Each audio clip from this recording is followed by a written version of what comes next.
Hemalatha madam గారికి అలాగే Nagamani madam గారికి నమస్కారములు. ఇక్కడ వచ్చిన మహిళలందరికీ నమస్కారములు.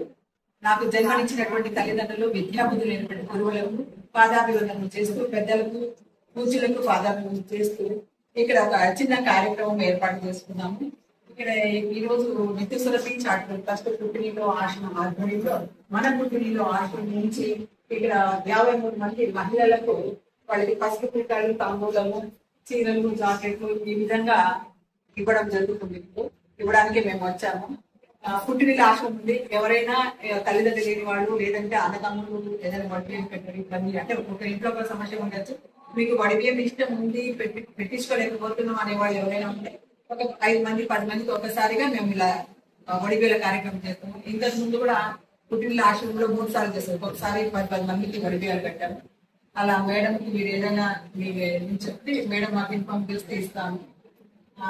ఇది ఆషాఢ మాసము. ఈ ఆషాఢ మాసంలో అమ్మవారు వారాహి అమ్మవారి నవరాత్రులు మొదలవుతుంది ఈ రోజు నుంచి.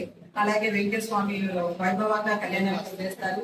అంటే మంచి మాసం ఈ ఆషాఢ మాసం అనేది ఆడవాళ్ళు గోరెంటలు కట్టుకోవాలంటారు, అందరూ బాగా ఉండాలని కోరుకుంటారు. కాబట్టి మేము పుట్టినీలో ఆశ్రమం నుంచి ఈ రోజు మాకు ఇది ఒక మంచి అద్భుతమైన కార్యక్రమం హేమలత మేడం గారు మా చేత చేయించుకుంటూ మేడంకి ఒక ధన్యవాదాలు తెలియజేసుకుంటున్నాం.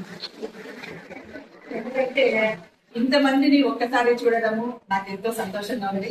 మేడం గారు ఒకసారి మాట్లాడాలన్నారు. ఇక్కడ మాకు శానిటరీ వర్కర్స్ కి ఏమైనా